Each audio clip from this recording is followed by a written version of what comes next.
자, 이제 오늘 마지막 주인데요. 4주차 마지막 시간인데 이 마지막 그런 이 우리가 1주, 2주, 3주에 걸쳐서 3주에 걸쳐서 우리가 이런 주제들을 다루었다면 남은 우리의 한 가지 질문, 한 가지 주제가 있는데 그게 바로 무엇인가? 그렇다면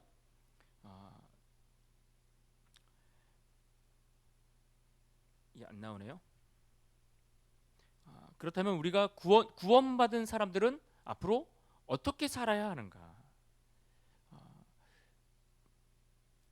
복음이 무엇인지, 또 회개하고 돌아서는 믿음이 무엇인지, 그리고 우리의 구원이 얼마나 확신하고 또 성도의 견인을 통해서 약속하신 그 교리들을 통해서 우리가 이 복음에 대해서 다시 다 정리하고 우리가 알게 되었다면, 그러면 구원받은 사람들은 이 땅을 사는 동안 어떻게 살아가야 할 것인가 라는 질문이 따라와야 합니다.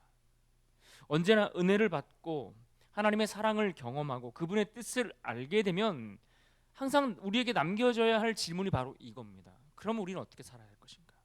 주일날도 여러분이 말씀을 듣고 나면 마음이 뜨겁다, 감동이 된다, 혹은 은혜 받았다 라는 수준에서 머무르는 것이 아니라 그러면 내가 이 말씀을 붙들고 어떻게 살아가야 될 것인가, 이 고민으로 자연스럽게 연결되셔야 됩니다.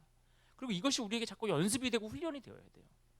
어떤 말씀을 내가 읽었다, 말씀을 묵상했다, 그 말씀을 묵상하고 읽는 가운데 하나님이 주신 말씀들이 있다, 내게 감동이 되는 말씀들이 있다. 그럼 이 말씀을 갖고 나는 그러면 어떻게 살아야 되지? 우리가 소그룹 나눔하는 것도 포인트는 사실 거기에 있는 겁니다. 내가 들은 말씀들을 가지고 어떻게 살아야 될지에 대해서, 살아갈 것인가에 대해서 고민하고 그 이야기들을 나누는 시간들인 겁니다. 그렇습니다. 이 질문을 가지고 오늘 이 주제를 살펴볼 겁니다. 이 질문은 선택사항이 아니라 항상 성경에서 우리에게 제시하는 바입니다. 복음은 언제나 구원과 또 구원받은 자들의 삶이라고 하는 이 구원과 삶의 문제가 분리되지 않고 항상 함께 우리에게 제시되고 있기 때문에 그렇습니다. 그래서 오늘은 우리가 복음이 주는 자유가 무엇인지, 그리고 그 자유가 요구하는 책임은 어떠한 것들이 있는지, 그리고 이것이 실제로 우리의 가정과 또 우리의 직장과 또 교회 안에서 어떠한 모습으로 제자다운 성도다운 삶의 모습으로 나타나야 하는가에 대해서 우리가 생각하고 살펴보려고 합니다. 우리 첫 번째는 복음이 주는 자유에 대한 이야기를 조금 하면 좋겠습니다. 복음이 주는 자유가 있다. 이 말을 여러분 잘 이해하고 계신가요? 복음은 우리에게 자유를 준다라고 이야기를 합니다. 그리고 그 자유를 준다, 무엇으로부터 우리에게 자유를 준다라는 이야기이겠습니까? 갈라디아서 5장 1절에 보면 이 복음이 주는 자유에 대해서 너무나 명확한 말씀을 우리에게 전해주고 있는데, 갈라디아서 5장 1절 말씀 같이 한번 읽어볼까요? 함께 읽습니다. 시작.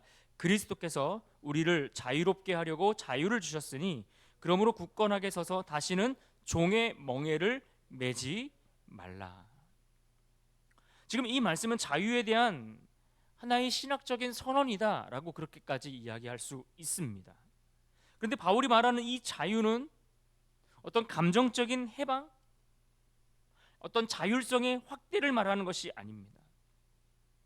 그보다는 구속사적인 그 관점에서의 자유라고 이해하는 것이 훨씬 더 옳은 표현일 겁니다. 우리가 생각하는 어떤 삶에 그냥 내가 찌눌려 살아가는 뭔가 내가 원치 않는 삶에서부터의 자유, 그런 어떤 환경적인 요소보다는 본질적으로 봤을 때 구속사적인 관점에서 이해하는 것이 훨씬 더 옳은 해석이다라는 이야기입니다. 그럼 구체적으로 여기서 말하는 자유가 무엇으로부터의 자유인가에 대해서 살펴보려고 하는데, 적어도 세 가지 측면에서 우리가 생각해 볼 수가 있습니다. 첫 번째는 율법적 정죄로부터의 자유라고 이렇게 말할 수 있습니다. 율법적 정죄로부터의 자유. 율법은 본래 어떤 의도로 하나님께서 주셨을까요? 이 율법은 하나님이 광야에서 이스라엘 백성들에게 하나님을 어떻게 섬길 것인지, 어떻게 하나님을 믿을 것인지, 어떻게 하나님을 예배할 것인지, 이러한 목적들을 가지고서 율법을 주셨습니다. 그리고 그 율법은 본래 죄를 억제하도록, 그 율법을 통해서 우리가 죄 가운데 빠지지 않도록, 그렇게 함으로써 또한 그 율법을 통해 하나님의 뜻이 무엇인지를 보여주는 역할을 하도록 이 율법이라는 것을 우리에게 허락해 주셨습니다. 그런데 문제는 인간이 타락하면서 타락한 인간에게 있어서 이 율법이 정상적인 기능을 해야 되는데 그러지 못하게 된 것입니다. 그래서 타락한 인간에게는 이 율법이 오히려 의로움에 이르는 사다리가 아니라, 하나님께 다가갈 수 있는 길이 되는 것이 아니라 오히려 정죄의 기준이 되어버렸다라는 이야기입니다. 그런데 복음은 언제나 우리에게 어떤 말씀들을 이야기합니까? 너희가 이만큼 잘했으니 하나님께서 우리를 받아주시겠다, 이렇게 말하지 않습니다. 너희가 이 정도의 자격들을 갖추었으니, 너희가 착실하게 살면서 성실하게 하나님의 말씀을 잘 지키고 행했으니 내가 너희를 받아줄게 라고 이야기를 하지 않고, 그보다는 당연히 하나님의 말씀을 지키고 살아가야 되죠. 그런데 이게 우선순위가 좀 다르다는 이야기를 하는 겁니다. 자격을 갖추어서가 아니라 이미 그리스도께서 우리에게 주신 그리스도의 의를 옷 입혀 주셨기 때문에 우리에게 입혀주신 그 그리스도의 옷으로 말미암아 우리가 정죄로부터 죄로부터 벗어나는 그런 은혜를 누리게 되었다라고 말씀하고 있는 겁니다. 여러분 생각해 보십시오. 율법을 우리가 다 지켜서 구원을 얻을 수 있다라고 한다면, 여러분 율법을 다 지킬 수 있는 분이 이 자리에 몇 분이나 계실까요? 아니요, 한 분도 없을 겁니다. 유대인들은요, 그래서 이 부분에 있어서 굉장히 노력하고 애쓰는 그런 사람들이었습니다. 지금도 뭐 마찬가지 부분들이 있습니다. 유대인들은 이 율법, 토라라고 하는데, 이 율법을 하나님이 주신 율법들을 다 정리를 했어요. 다 정리를 해서 이렇게 정리를 해보니까 이 율법의 개수가 총 몇 개라고 이야기를 했냐면 613개라고 정리를 했어요. 율법을 613개라고 정리를 했어요. 그래서 이것을 긍정적인 것들, 무엇을 해라 라는 율법들을 쭉 정리를 해보니까 그 가지수가 248개, 뭐뭐 해라, 이게 248개나 된다는 거예요. 그래서 이 248개로 맞춘 의미 중에 하나가 뭐냐면은 우리 몸의 뼈와 장기의 개수가 248개래요. 그래서 온몸에 있는 뼈와 장기의 이런 개수의 숫자만큼 뭐 지켜야 될 것들이 있다, 그렇게 이야기를 하는 거죠.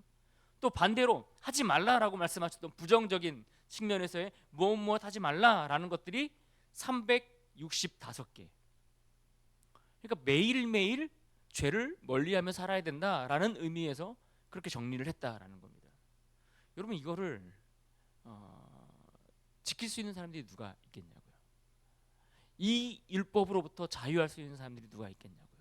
그래서 우리는 율법을 지켜서 하나님 앞에 이르고, 율법을 지켜서 자격을 얻고, 그래서 구원을 얻으려고 노력을 한다면, 우리는 율법을 지키려고 하면 할수록 점점 그 구원에서 어떻게 될까요?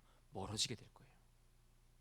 또 범했네, 또 못 지켰네, 또 하지 못했네. 하나님이 예수님도 말씀을 지키는 것들에 대해서 우리 마음속에서 품는 생각까지도 그 하나님 말씀을 지키는 범주 안으로 넣으셨던 것들을 여러분 기억하시지 않습니까? 그러니까 율법을 지켜서 우리가 어떤 자격을 얻어서 구원받는 것이 불가능하다라는 거예요. 그런데 복음은 그리스도께서 우리 가운데 이미 오셔서 하신 일, 그리스도께서 십자가에서 우리의 죄값을 대신 치르시고 죽으신 그 사건을 통해서 그리스도의 의로움의 그 옷을 입혀주심으로써 우리가 하나님 앞에 나아갈 수 있는 자격을 얻게 되었으니, 그러니 이 복음은 이 율법이 정죄하는 그 정죄로부터 우리를 자유케 한다, 이렇게 말할 수 있는 겁니다. 이해되셨습니까? 두 번째는 무엇으로부터의 자유일까요? 그것은 죄의 권세로부터의 자유라고 이야기할 수 있습니다. 죄의 권세로부터의 자유. 여기서 말하는 자유는 죄의 권세로부터 자유하다라는 것은 죄가 사라졌다라는 뜻이 아니라 이제는 더 이상 죄가 우리의 주인 노릇을 하지 못하게 되었다. 우리가 더 이상 죄의 종노릇하지 않게 되었다라는 의미가 더 옳은 이야기입니다. 로마서 6장 14절 말씀 같이 한번 읽어볼까요? 시작. 죄가 너희를 주장하지 못하리니 이는 너희가 법 아래에 있지 아니하고 은혜 아래에 있음이라. 여기서 말하는 법이라는 것은 율법 아래에 있지 않다라는 이야기하는 겁니다. 율법을 행해서 우리가 구원을 얻는 게 아니니까 그리스도께서 하신 그 일, 그것을 은혜라는 단어로 표현한 겁니다. 그리스도께서 십자가에서 행하신 그 구원을 베푸시는 그 놀라운 값없이 주시는 선물, 그 은혜 아래에 우리가 있는 자들이기 때문에 더 이상 무엇이 우리를 주장하지 못한다고요? 죄가 너희를 주장하지 못하리니. 이 자유는 그래서 윤리적인 완벽함을 이야기하는 것이 아니라 주권의 변화를 의미하는 겁니다. 우리를 쥐고 있었던 죄와 사단의 권세가 더 이상 우리를 쥐고 있지 못한다는 거예요. 왜요? 하나님이 우리를 붙들고 계시니까. 그래서 우리가 죄에 굴복해서 죄에 끌려다니는 종노릇하는 그러한 인생을 살지 않고 죄의 통치 아래 살던 삶에서 이제는 은혜의 통치 안으로 들어가게 되었다라는 의미인 겁니다. 그러니까 더 이상 죄가 우리를 붙들지 않고 우리를 얽매이지 아니하고 이제는 우리가 죄의 종이 아니니 복음이 우리를 어떻게 했다는 겁니까? 이 죄의 권세로부터 우리를 자유하게 했다. 이렇게 이해할 수 있는 겁니다. 세 번째는 무엇인가 하니 그것은 바로 복음이 우리를 사람의 평가로부터 자유케 했다라고 이해할 수 있습니다. 사람의 평가로부터 자유케 했다. 복음은 우리를 비교하고자 하는 그런 모습들, 우리는 본능적으로 누구랑 자꾸 비교하잖아요.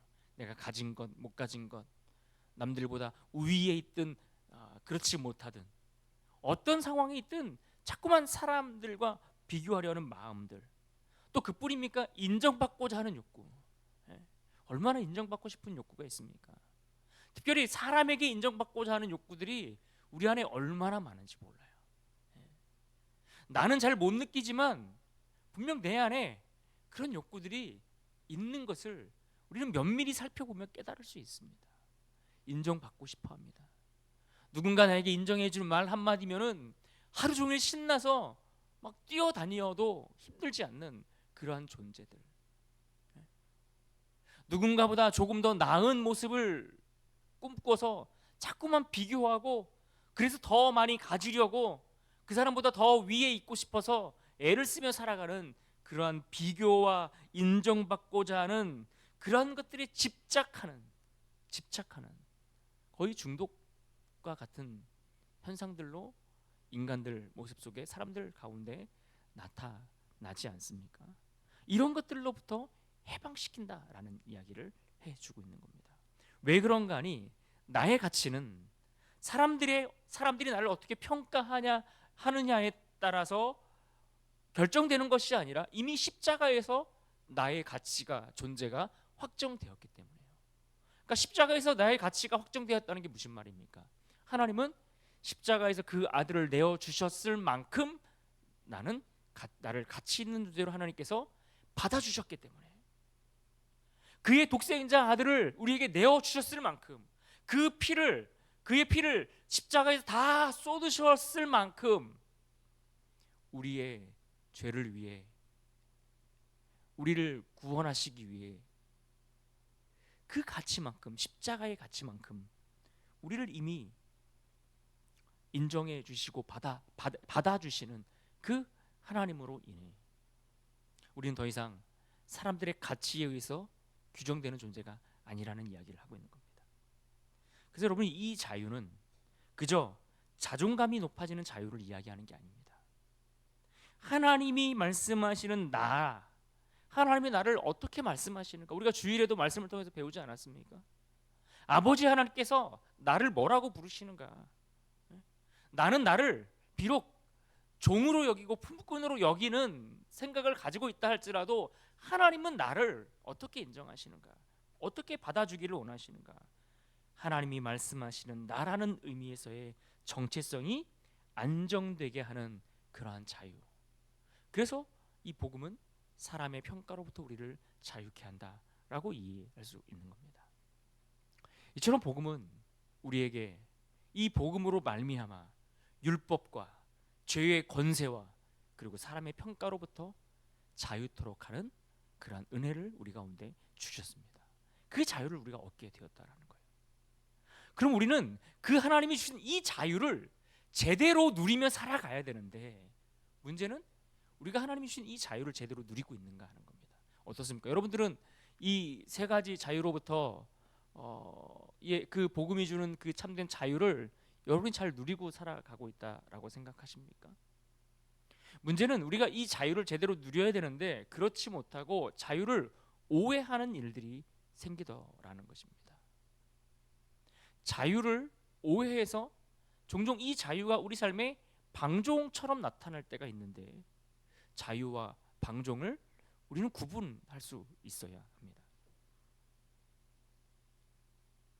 그래서 사도 바울은 자유를 갈라디아서 5장 1절에서 자유에 대해서 선포하자마자 즉시 경고의 말씀을 덧붙여서 우리에게 이런 말씀을 해주셨는데, 갈라디아서 5장 13절 말씀입니다. 같이 한번 읽어보겠습니다. 시작. 형제들아, 너희가 자유를 위하여 부르심을 입었으나 그러나 그 자유로 육체의 기회를 삼지 말고 오직 사랑으로 서로 종노릇하라. 여기 보십시오. 형제들아, 너희가 자유를 위하여 부르심을 입었으나, 우리에게 자유를 주셔서 복음으로 우리를 자유케 하셨음에도 불구하고 그 자유를 입었으나, 그러나 그 자유를 어떻게 삼는다고요? 육체의 기회로 삼는 자들이 있더라. 육체의 기회로 삼지 말라. 육체의 기회로 삼지 말고 서로 사랑으로 종노릇하는 일에 힘써라. 이렇게 권면하고 있다는 거예요. 여기서 말하는 기회가 무엇입니까? 여기서 말하는 기회는 군사 용어 가운데 한 단어인데, 공격의 발판을 의미하는 거예요. 공격의 발판. 뭔가 공격을 하기 위해서 발판을 삼는 겁니다. 그러니까 이 자유를 가지고서 내가 원하는 무엇을 향해 돌진하기 위해서 이 자유를 딛고 그런 일들을 행하는 사람들이 있더라는 거예요. 자기 욕망을 위해, 자기가 원하는 무엇을 얻기 위해. 다시 말해서 성경은 자유를 핑계 삼아 자기의 욕망과 편의를 취하는 그런 것들을 정당화시키지 말라라고 우리에게 경고하고 있는 말씀인 겁니다. 하나님께서 그리스도를 통해서 십자가의 그 사건을 통해서 그 복음으로 말미암아 우리에게 주신 자유는 내 욕망을 채우라고 주신 자유가 아니라는 거예요. 나 혼자 잘 먹고 잘 살기 위해서, 내 편의를 위해서 남들보다 더 좋은 것들을 많이 누리고 살아가라고 허락하신 자유가 아니라는 거예요. 그것을 위해서 예수님이 죽으신 게 아니라는 거예요. 내 욕망을 채우라고, 내 쾌락을 쫓아가라고 주님이 그 마지막까지 피 한 방울까지 다 흘리신 게 아니라고요. 그걸 이야기하는 겁니다. 그래서 우리가 기억해야 할 것은 무엇인가 하면은, 하나님께서 우리를 의롭다 하신 것, 이것을 뭐라고 말합니까? 칭의라고 하죠. 칭의. 하나님은 우리를 의롭다 칭하신 것은 단번에 이루어진 건 맞습니다. 하나님이 우리에게 구원을 허락하신 것은 단번에 그 구원이 우리에게 완전히 이루어진 건 맞습니다. 그러나 동시에 기억해야 될 것이 무엇인가 하면, 거룩을 향해 달려가야 하는 성화, 주님을 닮아가고 내가 거룩하니 너희도 거룩하라 말씀하신 것처럼 그 거룩을 향해 나아가야 하는 그 성화는 단번에 이루어지지 않고 평생의 과정, 평생의 여정을 통해 완성된다라는 것을 기억하셔야 합니다. 그래서 사도 바울이 말하잖아요. 사도 바울이 고린도전서 10장 23절에서 그런 말을 합니다. 모든 것이 가하나 유익한 것은 아니요, 모든 것이 가하나 모든 것이 덕을 세우는 것은 아니다. 모든 것이 가하다. 우리가 그리스도 안에서 우리가 하나님이 주신 그 자유를 가지고서 무엇이든지 할 수 있겠지만, 그러나 내가 하는 그 모든 것이 다 덕을 세우고 다른 사람들을 살리고 하나님의 영광을 드러내는 것은 아니다라는 이야기를 하는 겁니다. 할 수 있죠. 왜 할 수 없겠어요? 저도 술 마실 수 있어요. 그러나 술을 마시지 않죠. 왜? 이게 모든 것이 가하지만 모든 것이 덕이 되는 건 아니잖아요. 그렇잖아요. 저도 제 마음대로 막 이렇게 막 제멋대로 막 교회 생활 뭐 사역 제멋대로 할 수 있죠. 그런데 그렇게 하지 않고 절제하려고 애를 써요. 왜요? 할 수 있지만 하지 않는 것이, 그렇게 하지 않는 것이 하나님의 영광을 드러내는 일에 훨씬 더 유익하기 때문이죠. 여러분, 우리가 이것을 기억해야 하는 겁니다. 하나님이 우리를 의롭다 하신 것은 단번에 이루시는 칭이 맞습니다. 그러나 우리가 칭일 그 구원을 얻었다면 이제 거룩을 위해서 우리의 평생의 삶을, 그 아름다운 걸음을 한 걸음 한 걸음, 오늘도 내일도 그 걸음을 걸어가서 그 성화의 과정을 다 맞춰가야 하는 겁니다. 그러므로 여러분 기억하십시오. 자유는 내 마음대로 할 수 있는 방종의 면허를 준 것이 아닙니다. 새로운 순종, 즉 선을 행할 수 있고 옳은 것을 선택할 수 있고 의로운 일을 쫓아갈 수 있는 그 모든 것들이 가능해진 상태가 되었다는 거예요. 그러니까 잘 이해하셔야 되는데, 그러니까 우리가 구원을 받기 전에는, 그리스도께서 십자가에서 우리의 그 구원을 이루시기 전에는 그 가능성조차 없었어요.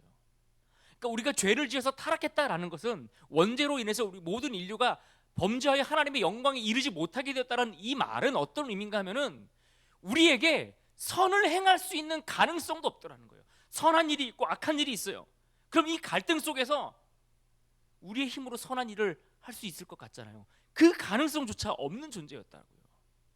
그때는 죄의 종이 되어서, 죄의 노예여서 죄의 그 속박으로부터 갇혀 있기 때문에 우린 선한 일을 행할 수 있는 그 가능성도 없는 존재였는데, 이제는 하나님이 우리를 구원하셔서 그 십자가의 그 구원의 은총을 통해, 그 복음을 통해 우리에게 자유를 주셨기 때문에 그 자유를 가지고 이제는 우리가 선한 일을 선택할 수 있는 거예요.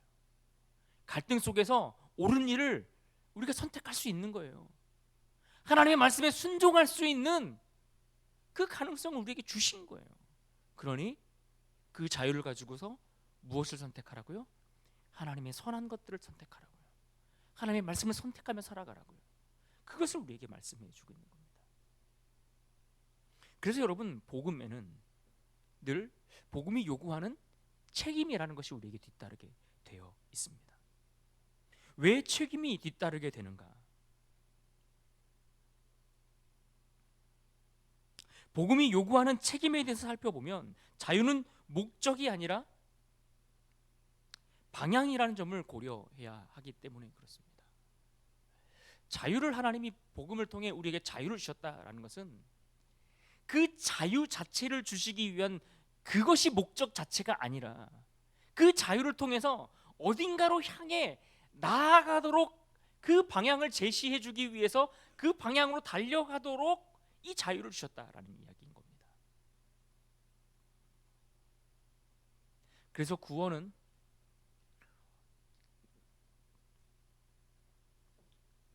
결승점이 아니라 시작점, 출발점이라고 이해하는 것이 훨씬 더 옳은 겁니다. 구원을 받았어요. 구원을 받았으면 신앙생활이 그때부터 시작되는 거예요. 믿음의 경주가 그때부터 시작되는 거예요. 내가 구원받았으니 나는 이제 됐어, 더 이상 할 것이 없어, 다 이루었어 라고 말하는 것이 구원파들이 이야기하는 거잖아요. 그러니까 우리가 구원을 받았으면 우리는 그 구원을 받았음으로 인해서 이 믿음의 경주를 달려가기 위해 출발선에서 출발한 거예요.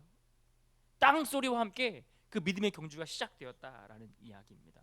이와 관련된 본문이 로마서 12장 1절 말씀입니다. 같이 한번 읽어봅시다. 시작. 그러므로 형제들아 내가 하나님의 모든 자비하심으로 너희를 권하노니 너희 몸을 하나님이 기뻐하시는 거룩한 산 제물로 드리라. 이는 너희가 드릴 영적 예배니라. 여기서 주목할 단어는 그러므로라는 단어입니다. 그러므로라는 이 접속사. 이 그러므로라는 단어가 이 12장 1절에서 왜 등장하는가 하니 로마서 1장부터 16장까지가 전체 내용인데 로마서 1장부터 11장까지와 그리고 12장부터 16장까지가 크게 두 부분으로 나누어져 있습니다. 로마서뿐만 아니라 바울이 기록하고 있는 모든 서신서들은 항상 교리와 또 그것과 관련된 삶에 관한 이야기를 두 가지로 나누어서 기록하고 있는 것을 우리가 발견할 수 있습니다.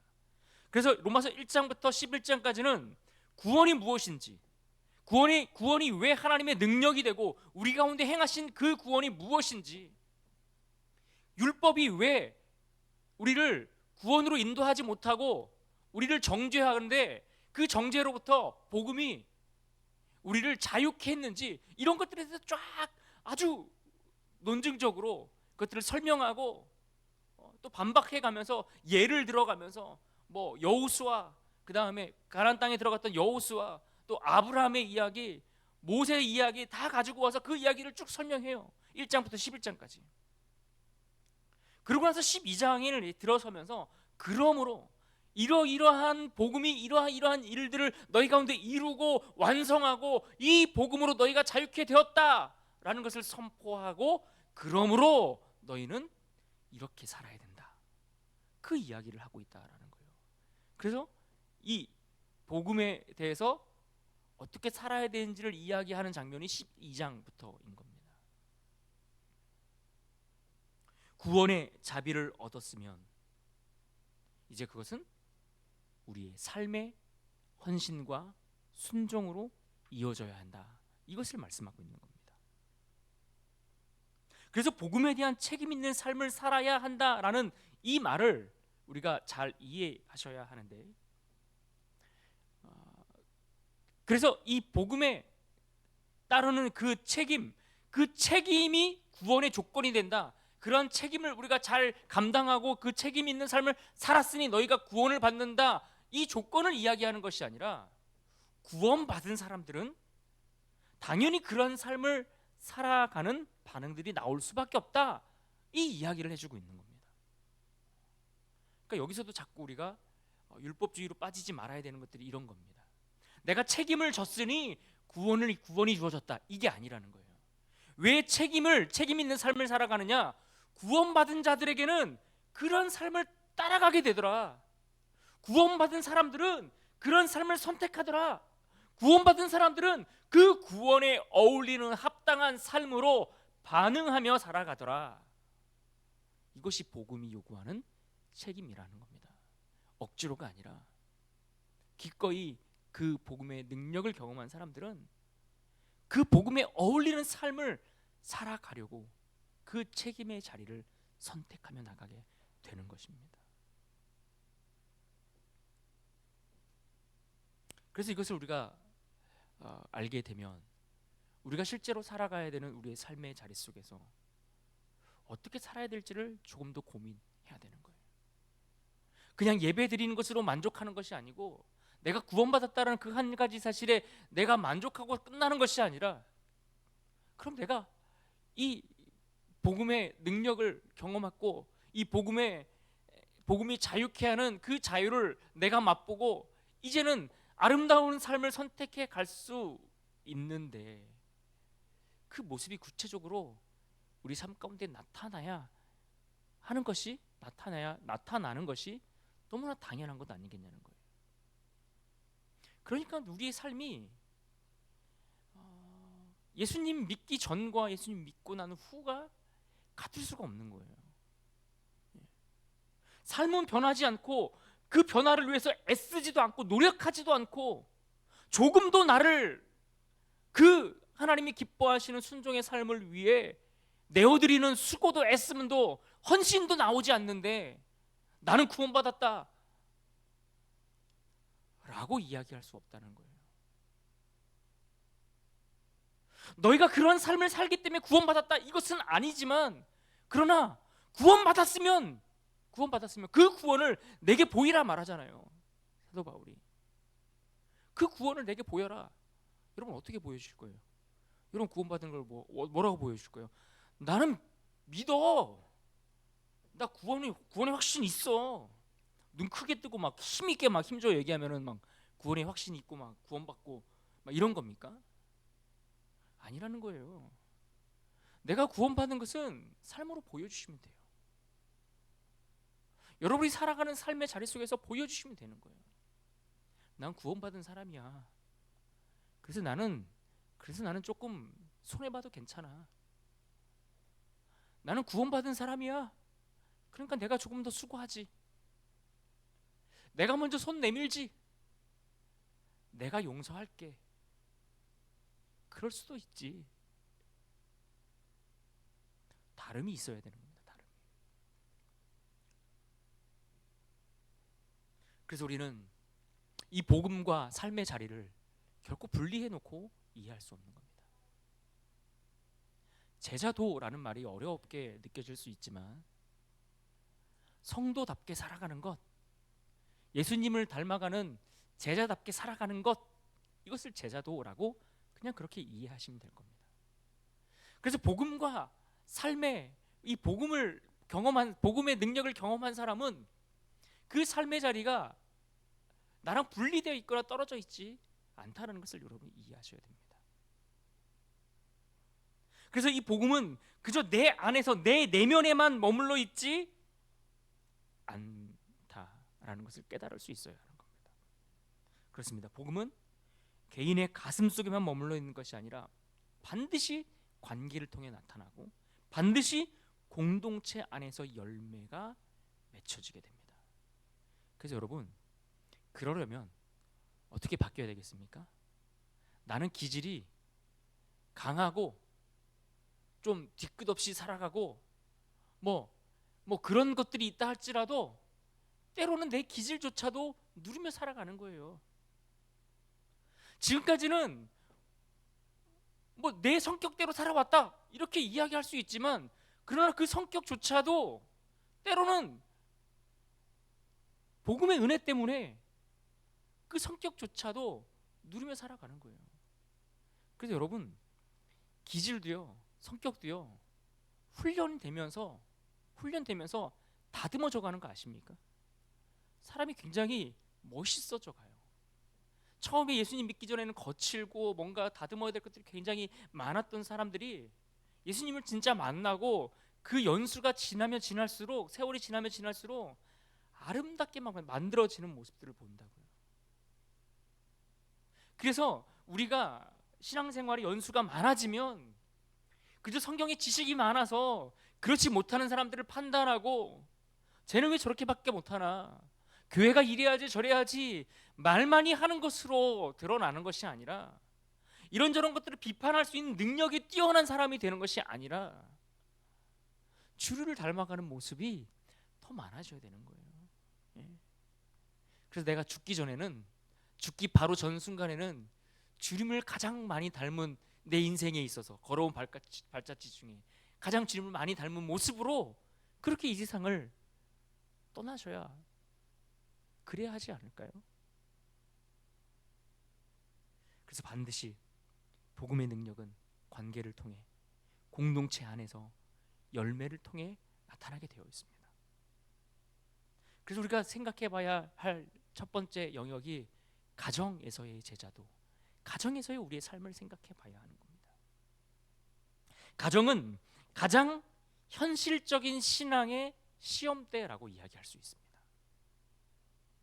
가정에서 우리는 우리의 신앙의 열매가 그 안에 맺혀지고 있는가를 가장 먼저 확인하고 점검할 수 있는 자리가 바로 가정입니다. 왜 그런가 하면, 가정은 편하잖아요. 너무나 익숙하고 잘 아는 사람들이잖아요. 가장 편해서 그만큼 상처 주기 쉬운 곳이기 때문이기도 합니다. 가장 사랑하지만 용서가 어려운 관계가 또 가정 안에서 있을 때가 많습니다. 부부간에 뿐만 아니라 부모 자녀 간에도 마찬가지입니다. 에베소서 4장 32절 말씀 같이 읽어볼까요? 함께 읽어보겠습니다. 시작. 서로 친절하게 하며 불쌍히 여기며 서로 용서하기를 하나님이 그리스도 안에서 너희를 용서하심과 같이 하라. 참 이게 무거운 말씀 아닙니까? 왜 용서 못합니까? 라고 질문을 하면 여러분 뭐라고 답하시겠어요? 보세요. 그리스도께서 하나님이 그리스도 안에서 너희를 용서하심과 같이 너희도 용서하라. 그런데 우리는 사랑하는 사람조차도 잘 용서가 되지 않을 때가 있지요. 그게 솔직한 우리의 마음인 것 같아요.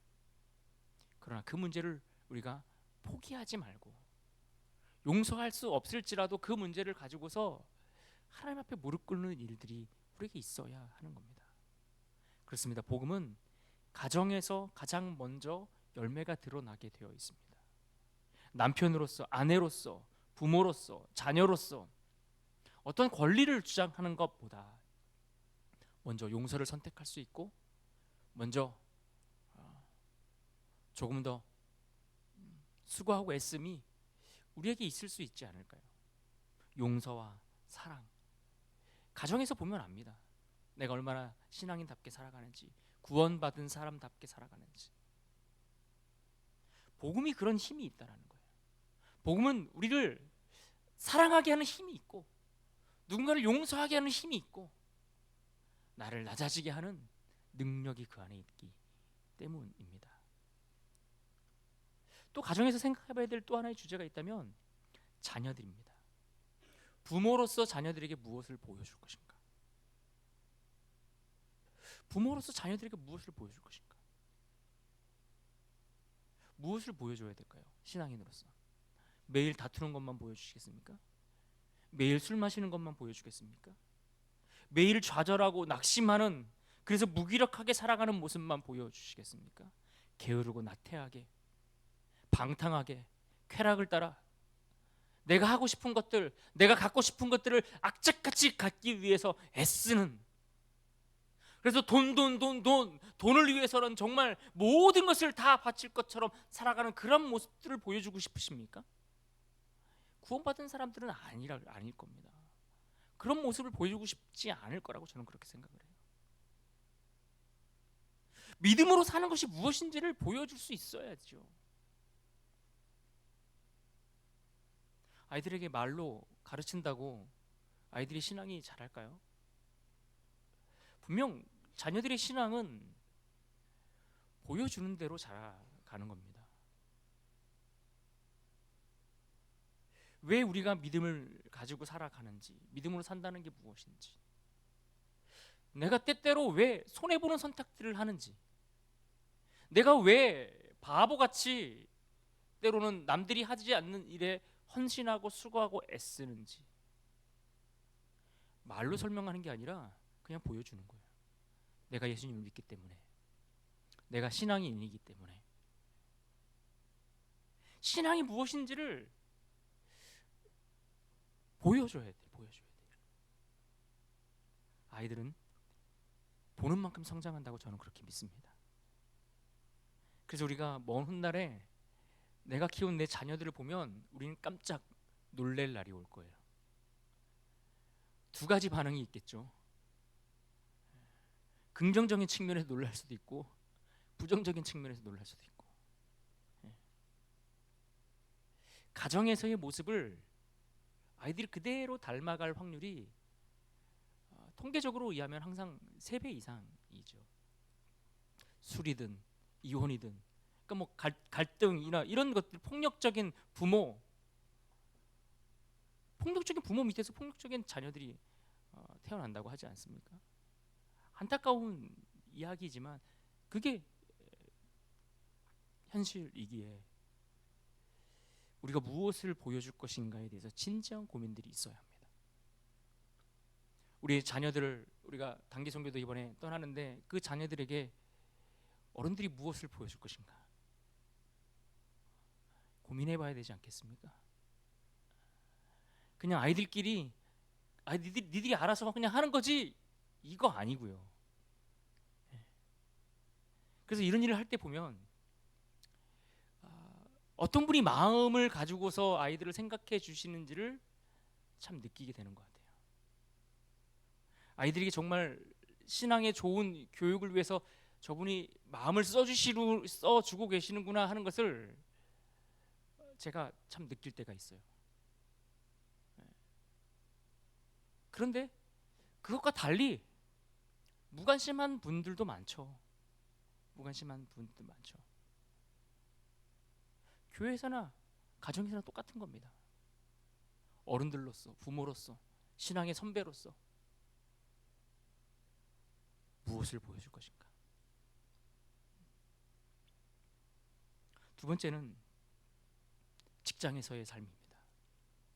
여기 계신 분들은 또 직장과 상관이 있는 분도 계시고 그렇지 않은 분도 계시지만 직장에서의 삶, 직장은 많은 성도들에게 있어서 신앙과 가장 분리되었다라고 느껴지는 공간이다라고 그렇게 이해할 수 있습니다.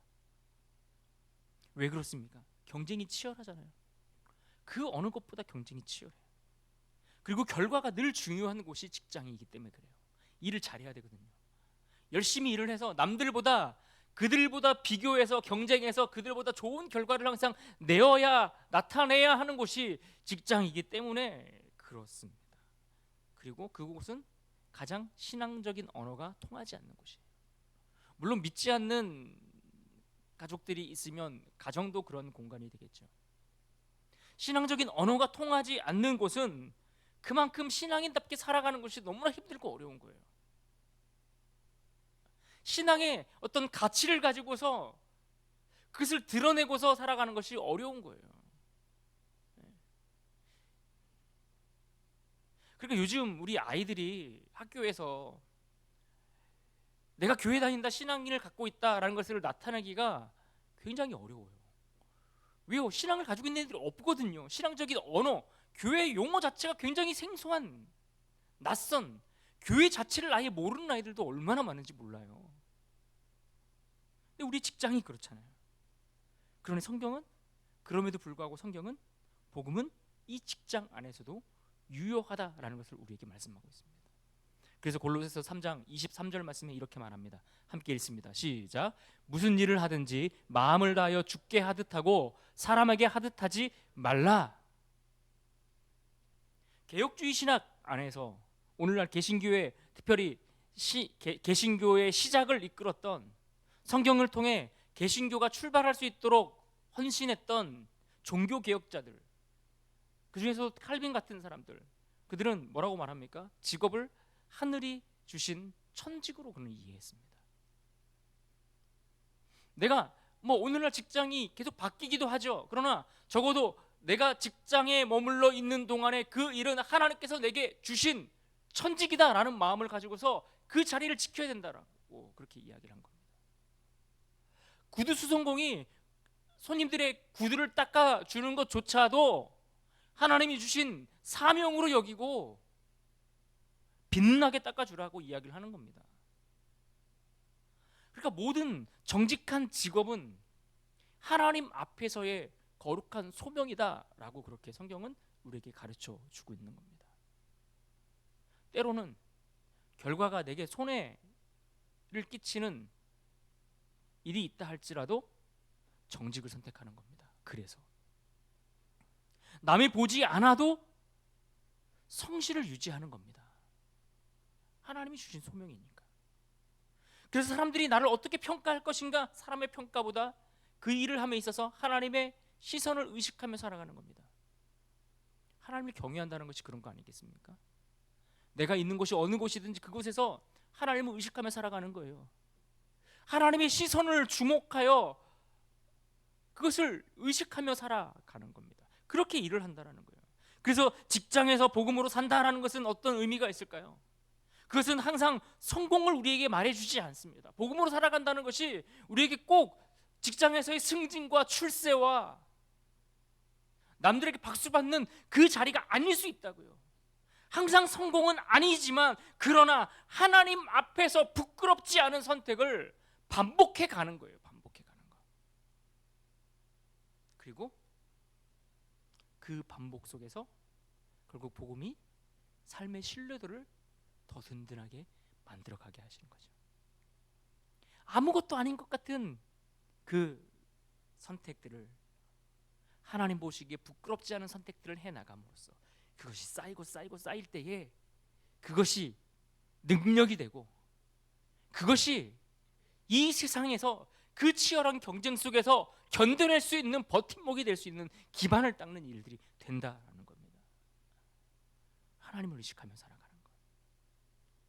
그래서 우리는 복음이 뭐라고 말합니까? 직장은 단순한 생계의 수단이 아니라 하나님께서 맡기신 소명의 자리다. 밥 벌어먹기 위해서, 돈을 벌기 위해서, 아이들 학원 보내고 좋은 대학 보내기 위해서, 그러기 위해서 일을 하는 것이 아니라 하나님께서 맡기신 소명의 자리라는 생각을 가지고 일하는 것이 복음을 경험한 이들의 삶의 자세인 겁니다.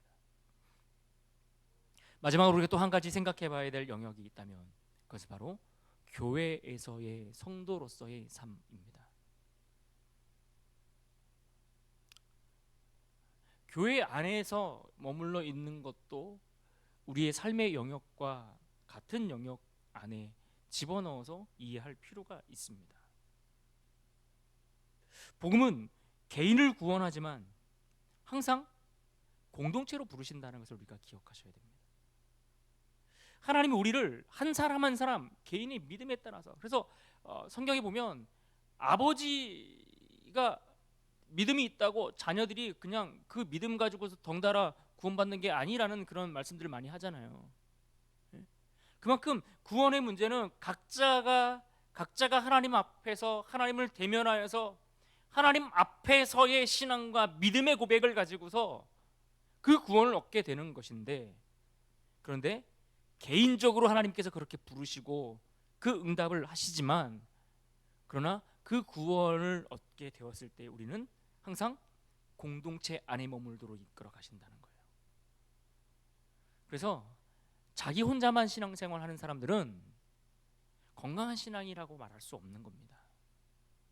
공동체가 하는 일들에 무관심한 사람들, 자기밖에 모르는 사람들이 있거든요. 신앙생활 하면서도 그 사람은 복음을 제대로 깨닫지 못한 사람인 거예요. 복음의 능력을 경험했다라고 얘기하면서 교회가 무엇을 하는지에 대해서 관심이 없고 무관심하다? 여러분, 이거는 맞지 않는 거예요. 맞지 않는 거예요. 구원을 받았을 수 있어요. 그러나 건강한 성숙의 단계에 이르지 못한 거예요. 공동체를 위해서 희생할 수 있죠. 헌신할 수 있죠. 손해볼 수 있죠. 그러다 보면 내 물질을 더 쓸 수도 있어요. 누구보다 내 마음을 더 써야 될 때도 있어요. 누구보다 내 시간을 거기에 더 헌신해야 될 때도 있어요. 남들은 안 해도 복음의 능력을 경험한 사람들은 공동체를 생각하게 된다고요.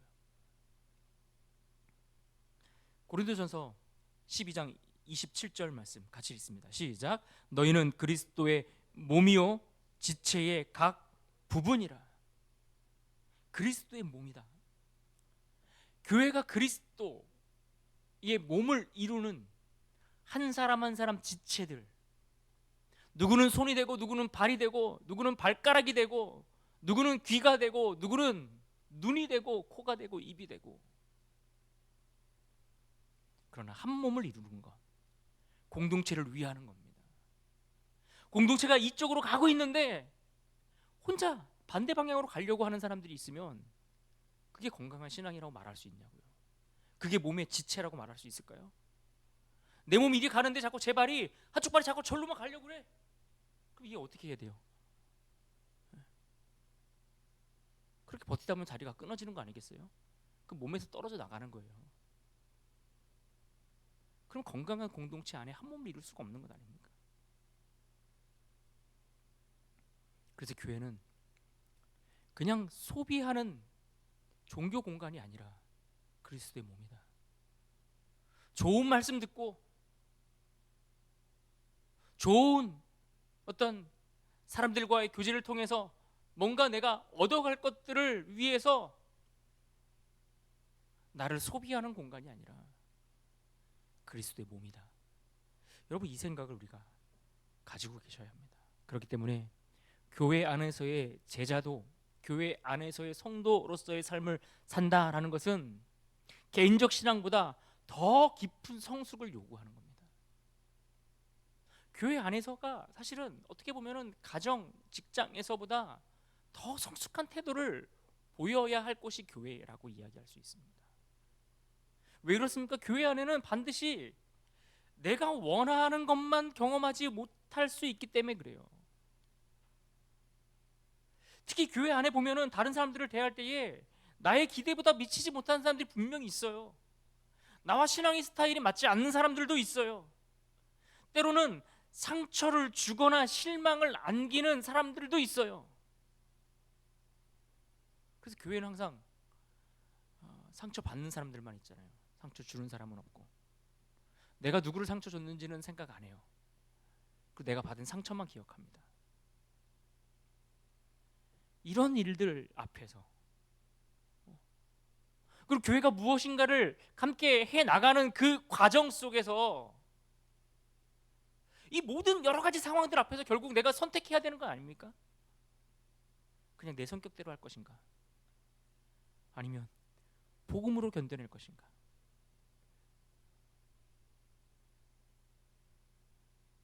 그래서 우리는 교회 안에서 하나님이 내게 주신 은사를 비교하는 것이 아니라 주신 그 은사를 통해 섬김의 도구로 사용하는 자들이 되셔야 하는 겁니다. 하나님이 여러분에게 은사를 주셨어요. 발견하지 못하신 분들은 내 은사가 무엇인지를 기도하면서 묻고 찾으셔야 돼요. 여러 가지 방법들을 통해서 찾을 수 있는 길들은 분명히 있습니다. 그렇게 내 은사를 발견하고 찾고, 그러나 그 은사가 남들보다 뛰어난 것이냐 그렇지 않은 것이냐, 이것을 비교하지 말라고요. 왜 교회에서까지 비교합니까? 주어진 자리에서 잘 섬기시면 되는 거죠.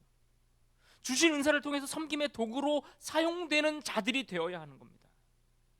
내 기준과 취향보다 공동체의 덕을 먼저 생각하는 것이 성숙한 신앙인의 모습입니다. 다 바쁘죠. 다 힘들어요. 교회의 일에 올인하고 있는 저도 바쁘고 힘들어요. 그럼 교회 일은 누가 합니까?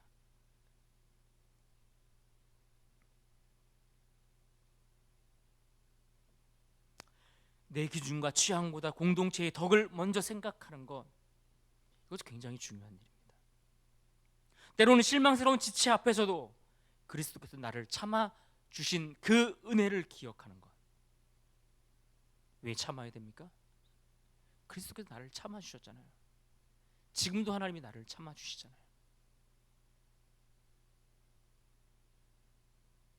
그래서 교회 안에서 복음으로 산다는 것은 교회가 완벽하다라는 것을 의미하는 것이 아니라 그리스도께서 나를 참아 주셨기 때문에 함께 세워가는 것이다, 이렇게 정리할 수 있는 겁니다. 그래서 비교하는 지체가 아니라 서로를 세워가는 지체로 부름을 받았다, 교회가, 교회 안에서. 그래서 우리는 아름다운 공동체의 연습을 하는 거예요. 하나님 나라가 어떤 곳인가를 기대하면서 그 나라의 모습을 이 땅에서 맛보기 위해서 여기서 연습하는 거예요.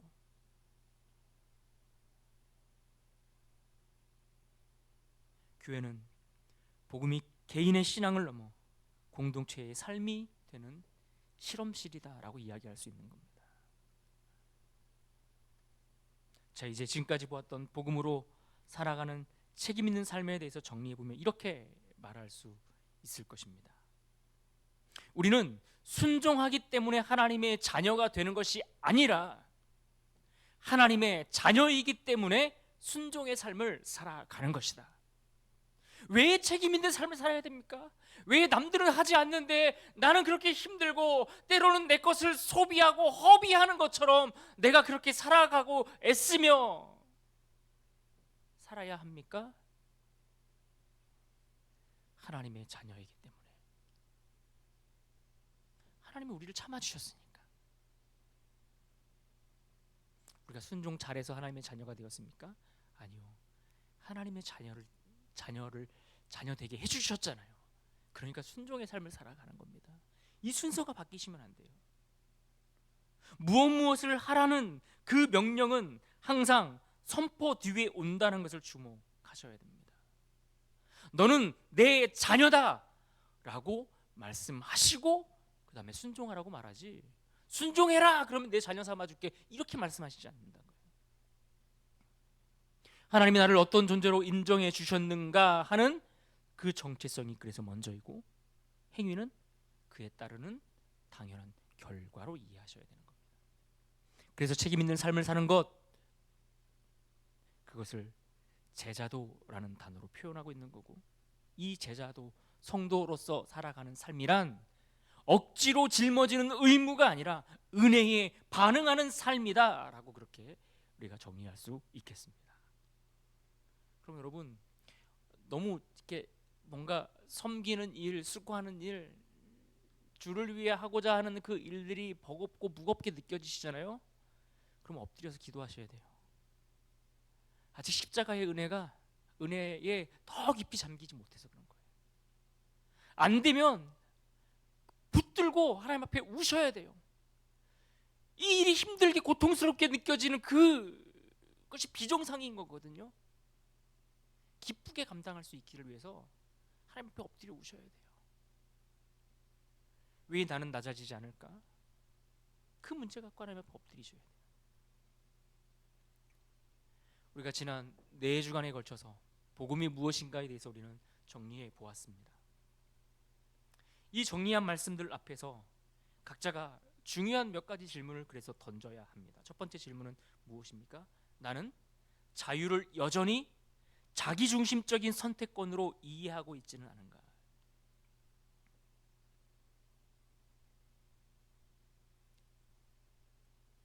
내 마음대로 내가 선택할 수 있는 권리가 내게 있다라고 잘못 오해하고 있는 거 아닌가?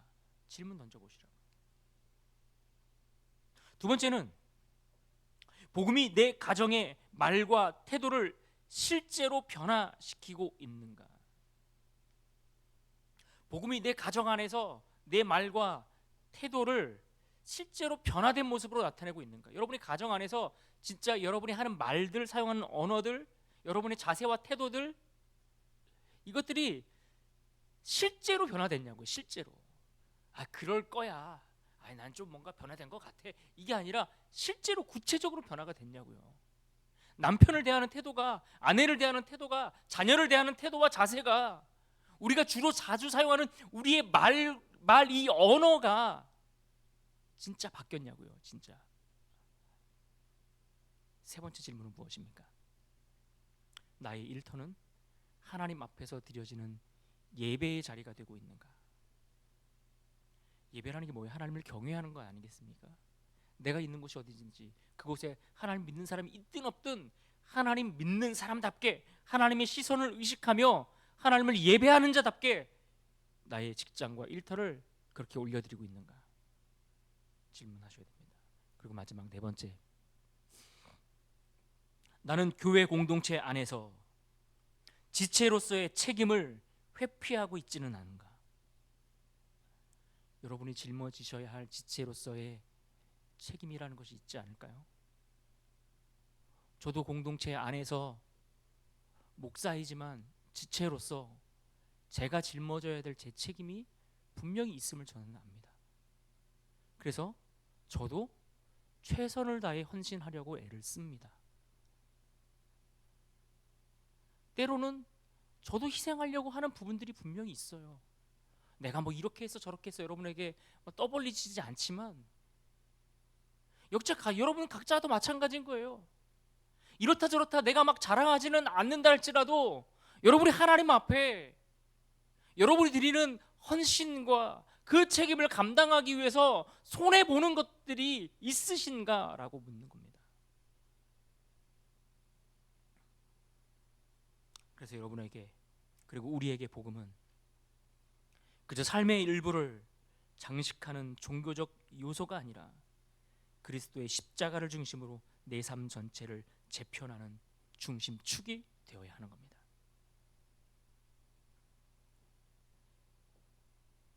그러니까 지금까지 살아왔던 내 삶의 그 한 부분에 십자가라는 그 목걸이가 장식품이 하나 얹어지는 것이 아니라 복음은 무엇이다? 그리스도의 십자가를 중심으로 내 삶 전체를 다시 재편하는 거예요. 재편하는 거예요. 1부터 마지막 A부터 Z까지 내 삶의 모든 요소들을 그리스도의 십자가를 중심에 세워놓고서 다시 하는 거예요. 내가 물질을 무엇을 위해서 쓰고 모으고 사용했는지 점검하는 거예요. 자녀들을 어디에 목표를 두고 양육하고 타이르고 어디에 중심을 두고 무게를 두고 가르쳤는지 다시 점검하는 거예요. 내가 일하는 목적이 무엇이었는지, 사람을 대하는 그 관계를 이루어가는 의미가 무엇이었는지 십자가를 놓고서 거기에 맞게 어울리게 모든 것을 다 새롭게 판을 짜는 거예요. 다시 설계하시라고요. 그것이 복음이다. 이렇게 우리는 정리할 수 있을 것입니다. 그렇습니다. 복음은 이미 이루어진 구원의 소식입니다. 회개와 믿음으로 그리스도께 나아갈 수 있습니다. 우리에게 구원을 주시는 하나님의 붙드심 안에서 우리는 확신을 얻을 수 있습니다. 그리고 결국 복음은 우리의 삶을 책임 있는 자리로, 제자도의 삶으로, 성도다운 삶의 자리로 이끌어 갈 것입니다. 우리가 이 복음으로 걷는 그 신앙의 여정 속에서 감격하여 영광스러운 발걸음이 되고 참된 자유와 치유를 허락하시는 그 은혜를 누리면서 마지막까지 하나님이 허락하신 이 믿음의 경주를 기쁨으로 완주할 수 있기를 주님의 이름으로 축복합니다. 네, 같이 기도하겠습니다.